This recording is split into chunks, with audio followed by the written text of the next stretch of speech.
आज की इस वीडियो में हम डिस्कस करेंगे अबाउट फिशरीज। तो सबसे पहले इंट्रोडक्शन है इस चैप्टर का। इसके जो इंट्रोडक्शन में है वो हमें बताता है कि जो ओल्ड स्टोन एज से न्यू स्टोन एज तक, मॉडर्न टाइम तक, आज तक हमारी जो फिशरीज हैं उनको कैसे कंजर्वेशन किया गया था। ठीक है, कैसे कंजर्व करके उनको रखते हैं। सो इंट्रोडक्शन में जो मेन ये क्वेश्चन है ये 6 to 8 नंबर में बनता है बीएससी में। सो इसके बारे में हम डिस्कस करेंगे कि ओल्ड स्टोन एज से जो न्यू स्टोन एज है उस तक फिशरीज को कैसे कंजर्वेशन करके रखते थे, लॉन्ग टाइम तक चले वो कंजर्वेशन। सो स्टार्ट करते हैं।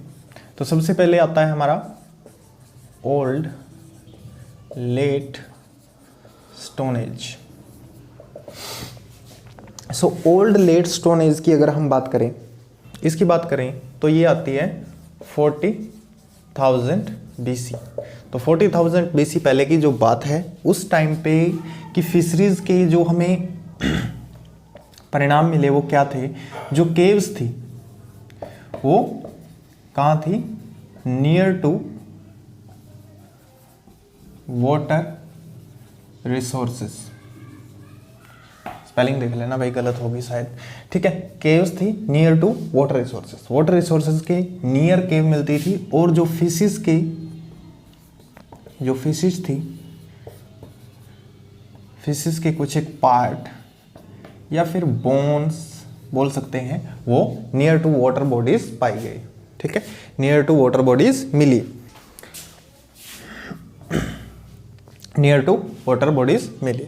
तो ओल्ड स्टोन एज 40,000 BC पहले की बात है, जैसे कि ओल्ड स्टोन एज है। ठीक है, तो लार्ज अमाउंट ऑफ, इस एज में क्या हुआ, large amount of scalp fishes are found. ठीक है, तो उस टाइम पे भी फिशेस का कंजर्वेशन होता था। मेन कंजर्वेशन कैसे करते थे वो पीपल, जो उस टाइम के पीपल थे, तो उनका कंजर्वेशन करने का तरीका क्या था। जो नियर केव्स थी वो इंडिकेट करती हैं the fishes conservation eight that time. अच्छा, कंजर्वेशन का मीन होता है बचा के रखना। इसका कंजर्वेशन नहीं लिखेंगे हम, दिस इज माय मिस्टेक। इसका आएगा प्रेजर्वेशन। तो फिशेस को कैसे प्रेजर्व किया जाता था, लॉन्ग टाइम तक कैसे उनको प्रेजर्व करके रखते थे।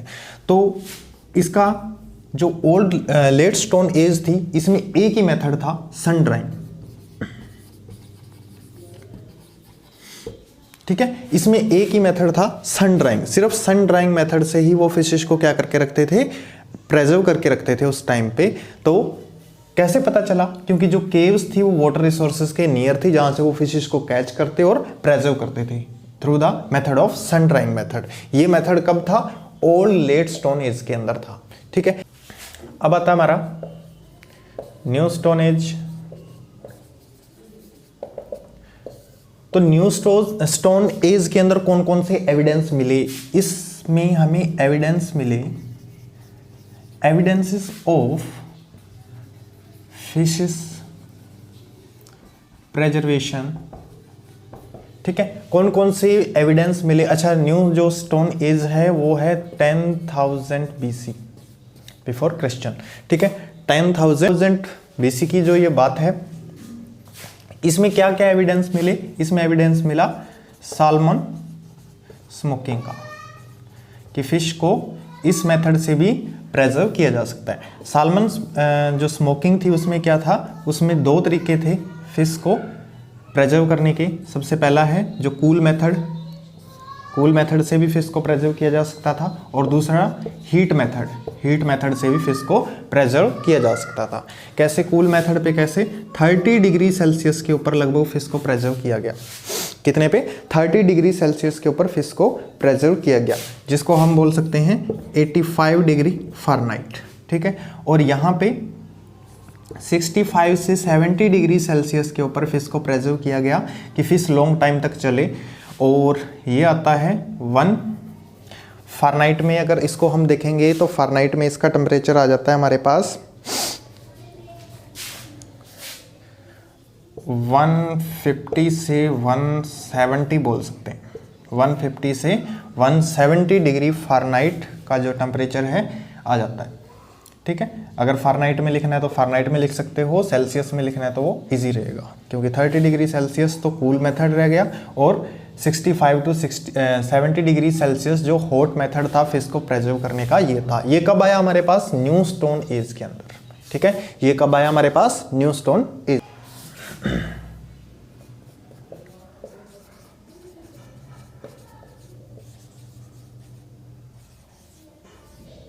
अच्छा, अब ब्रोंज एज में एक नई चीज हमें देखने को मिलेगी। यहाँ पे क्या हुआ, एक बहुत बड़ा चेंज हुआ। ब्रोंज एज कब हुई? ब्रोंज एज है जो 3500 BC। अब इसमें एक हमें बहुत अच्छी चीज देखने को मिली फिशेस के प्रिजर्वेशन के लिए कि यहाँ पे हमें क्या देखने को मिला कि फिशेस की सॉल्टिंग स्टार्ट हो गई। सॉल्टिंग स्टार्ट, ठीक है। फिशेस की सॉल्टिंग करनी स्टार्ट कर रही, साल्ट, ठीक है। तो सॉल्ट के थ्रू भी फिश को प्रिजर्व किया गया। कहां पे हुआ ये? इजिप्ट, मेसोपोटामिया, स्पेलिंग गलत हो सकती है भाई, ठीक है। इजिप्ट में, मेसोपोटामिया में ये सॉल्टिंग ऑफ फिशेस स्टार्ट हुई। तो सॉल्टिंग ऑफ फिशेस से भी फिशेस को क्या किया जा सकता था? प्रिजर्व। तो इस सिविलाइजेशन ने हमें ये सिखा दिया। एक न्यू मेथड आया, तो यहां पे जब ये मेथड ट्रेंडिंग में थे, ट्रेंडिंग, ठीक है, जब ये मेथड ट्रेंडिंग में थे तो इसी के नाम पे जो कुछ एक वैलीज थी, वैलीज ऑफ फिशेस का जहां पे कल्चर होता था या फिशेस को जहां पे प्रिजर्व किया जाता था, उन वैलीज का नाम फिशेस के मेथड, जो प्रिजर्वेशन मेथड थे उनके ऊपर रख दिया गया। Fishes preservation method, fishes preservation methods पे उन वैलीज का क्या कर दिया गया? नेम रख दिया गया। ऐसी ऐसी वैलीज का नेम रख दिया गया। तो कुछ एक वैलीज हैं, जैसे कुछ एक वैलीज के एग्जांपल है, जैसे साइडोन, फिशरमैन्स टाउन इसको बोलते हैं, मलाया, ठीक है। साइडोन को जैसे फिशरमैन्स टाउन बोलेंगे और मलाया को हम बोल देंगे सॉल्टिंग टाउन। फिशेस के लिए सॉल्टिंग टाउन का नाम दे देंगे इसको, ठीक है। तो ये कब हुआ? इन ब्रोंज एज में। सन ड्राइंग मेथड था लेट स्टोन एज, ठीक है। उसके बाद साल्मन स्मोकिंग आया न्यू स्टोन एज के अंदर। अब आती है हमारी इन ब्रोंज एज। ब्रोंज एज के अंदर कौन कौन से मेथड आए? एक न्यू मेथड आया सॉल्टिंग एज। तो ये मेथड बहुत ज़्यादा ट्रेंडिंग में रहा और इसके कारण कुछ एक वैलीज के नाम थे जो फिशेस प्रिजर्वेशन मेथड के नाम पे रख दिए गए, जैसे साइडोन फिशिंग वैली या मलाया साल्टिंग वैली, ठीक है। टाउन के नाम पे रख दिए गए, जैसे फिशिंग टाउन, सॉल्टिंग टाउन। अब आती है आयरन एज।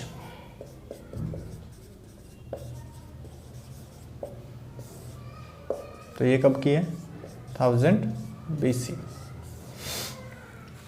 अच्छा, आयरन एज में क्या देखने को मिला? In iron age all preservation method for fishing, जो all preservation methods for fishing, जितने भी प्रिजर्वेशन मेथड थे फिशिंग के लिए, प्रिजर्वेशन के जितने भी मेथड थे, सारे के सारे मेथड, जैसे कि सॉल्टिंग किया, हीट किया, कूल किया, ड्राइंग किया, ये सारे के सारे मेथड किस पे थे? At the peak of that time. उस टाइम पे किस पे थे ये? एट द पीक, मतलब बिल्कुल पीक पे थे, बहुत ज़्यादा चल रहे थे, ठीक है, पीक लेवल पे पहुंच गए। अब क्या आया? इसके बाद आता है time of 4 BC to 4000 AD का, ठीक है। 4000 BC to 400 BC to 400 AD का टाइम आता है। अब इसको बोलते हैं रोमन एम्पायर टाइम, इसको बोलते हैं हम रोमन एम्पायर टाइम। तो इस टाइम पे क्या हुआ, जो फिशिस ऑर्गेनाइजेशन थी मोर एंड मोर इंक्रीज हो गई। Fishes organisation increase more and more, ज़्यादा से ज़्यादा जो फिशिस ऑर्गेनाइजेशन थी वो ज़्यादा से ज़्यादा क्या हो गई, इंक्रीज हो गई at that time, Roman empire time पे। ठीक है, ये लाइन बहुत ही ज़्यादा इंपॉर्टेंट है। तो इस टाइम पे क्या हुआ, जो फिशिस ऑर्गेनाइजेशन थी वो इंक्रीज हो गई। और आयरन एज में क्या हुआ, जो ये मेथड थे फिशिस प्रेजर्वेशन के, ये ट्रेंडिंग में चल रहे थे, मतलब एट द पीक, बहुत ज़्यादा चल रहे थे। अब जैसे जैसे कहानी एम्पायर के बाद 5500 AD टू 1500 AD तक पहुंची। ठीक है, तो इस टाइम पे क्या हुआ, lot of preservative methods develop हो गए, मेथड्स आर डेवलप्ड फिशिस के लिए, फिशिस कल्चर के लिए, फिशिस प्रेजर्वेशन के लिए बहुत ज़्यादा जो मेथड थे वो क्या हो गए, डेवलप हो गए इस टाइम पे। कौन कौन से मेथड हो सकते हैं ऐसे, कूलिंग बात कर चुके हैं, हीटिंग, सॉल्टिंग, ठीक है, इन मेथड्स की हम बात कर चुके हैं। तो ये मेथड बहुत ज़्यादा क्या हो गए, डेवलप हुए इस टाइम पे। तो ये कौन सा टाइम आता है हमारा, 500 AD टू 1500 AD का टाइम आता है। ठीक है, जिसको हम क्या बोल देते हैं, मिडल एज, इसको हम क्या बोल देते हैं, मिडल एज। ठीक है, तो बहुत सारे मेथड स्टार्ट हो गए थे उस टाइम पे, जैसे कि प्रेजर्वेशन इन विनेगार, विनेगार में प्रेजर्वेटिव का यूज करना as a preservative for fishes culture. ठीक है, तो ये कब की है, 500 AD टू 1500 AD की बात है। ठीक है, मिडिल एज। सो इसके बाद अगर 18th सेंचुरी की बात करें तो आइस का यूज हुआ, आइस कूलिंग का यूज हुआ 18th सेंचुरी में, और ये सबसे पहले कहाँ देखा गया, चाइना में। ठीक है, इन चाइना आइस का यूज हुआ for the preservation method of physics. अब आती है हमारी 19th सेंचुरी। अब 19th सेंचुरी में बहुत सारी जो साइंटिफिक टेक्निक है, टेक्निक का यूजेस हुआ, बहुत सारी टेक्निक को डेवलप कर लिया था ह्यूमन ने फॉर द फिशिंग कल्चर। अब फिशिंग कल्चर डेवलप अलॉट। अब इतना ज़्यादा डेवलप करने के बाद फिशिंग कल्चर 19th सेंचुरी में उसकी जो फूड वैल्यू थी, food value and marketing value increase, उसकी जो फूड वैल्यू और मार्केटिंग वैल्यू इंक्रीज हुई ड्यू टू प्रेजर्वेशन मेथड। क्योंकि अब फिशेस लॉन्ग टाइम तक खराब नहीं हो रही थी, अब लॉन्ग टाइम तक चल रही थी, जितना लॉन्ग टाइम तक चल रही थी उतना ज़्यादा उसकी फूड वैल्यू और मार्केटिंग वैल्यू इंक्रीज हो रही थी, क्योंकि हमारे पास मेथड थे वो डेवलप हो चुके थे। कौन से मेथड हमारे पास डेवलप हो चुके थे, प्रेजर्वेशन के, new method, new techniques, new scientific technique हमारे पास आ चुकी थी विनेगार में, ठीक है, फिश ऑयल के रूप में, अलग अलग, अभी आगे डिस्कस करेंगे इसको। तो ये था हमारा जो 6 नंबर का क्वेश्चन बनता है, 6 to 8 नंबर का जो क्वेश्चन बनता है बीएससी में, प्रेजर्वेशन मेथड ऑफ फिशिस। कौन कौन से मेन प्रेजर्वेशन है ancient time to modern time. तो एंशिएंट टाइम से मॉडर्न टाइम के जो प्रेजर्वेटिव मेथड है बहुत ही इंपॉर्टेंट क्वेश्चन बन जाता है ये। Now our next topic is marine fisheries of the world. Marine fisheries of the world, we talk about the marine fisheries in this topic. So we know that 70% water of world cover land. जो 70% water है वो किसको cover कर रहा है? Land को। तो 70% water में हमारे पास क्या क्या आ जाते हैं? सी एंड ओशियन। ठीक है, 70% वाटर में हमारे पास क्या आ जाते हैं? सी एंड ओशियन, दोनों चीज आ जाती है। तो इस वाटर के अंदर, हालांकि ये वाटर कैसा है? ब्रैकिश भी हो सकता है, ब्रैकिश वाटर, नमकीन बोल सकते हैं जिसको। ठीक है, ये वाटर कैसा है? ब्रैकिश हो सकता है। सो नमकीन है। तो ये 360 मिलियन किलोमीटर स्क्वायर तक इसके जो फिशिश कल्चर है वो हम कर सकते हैं। दिस इज रेस्ट्रिक्टेड टू 8% तक ये क्या है हमारे पास? रेस्ट्रिक्टेड है, क्योंकि एक्सप्लॉयटेशन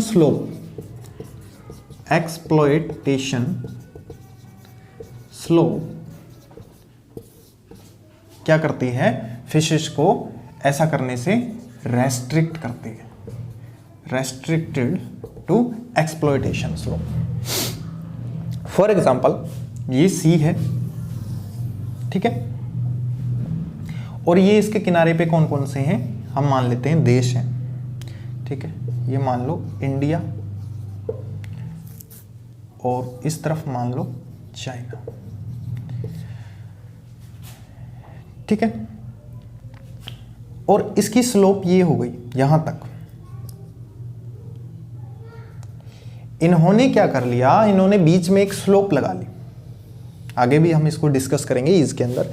इन्होंने एक स्लोप बना ली कि इतना एरिया इंडिया का रहेगा फॉर द फिशिंग कल्चर, और इतना एरिया चाइना का रहेगा फॉर द फिशिंग कल्चर। ठीक है, now fishes in this area, जो फिशेस हैं ये इस एरिया के फिशेस इस एरिया में जा सकती हैं, बट जो फिश कैचर हैं, मछुआरे जिसको बोलते हैं हम, ठीक है, फिशरमैन, वो इस एरिया की फिशेस को कैच नहीं कर सकते। They can't catch the fish. ठीक है, वो इस एरिया में फिशिंग नहीं कर सकते थ्रू द नेट और with the help of any digital technique. वो फिश को यहाँ से कैच नहीं कर सकते। ठीक है, ऐसा करते हैं तो उनके लिए कुछ लॉज हैं, लॉज बना दिए गए हैं। तो जो सीज को है वो भी डिवाइड कर दिया गया है। इसको हम बोलते हैं एक्सप्लॉयटेशन स्लोप, क्योंकि वो एरिया क्या रहेगा? रेस्ट्रिक्टेड रहेगा। तो marine fisheries of the world की बात हो रही है, तो सीज के अंदर कितनी? 360 मिलियन किलोमीटर स्क्वायर में हमें फिशेस मिल जाती हैं, lot of fishes. According to FAO, food and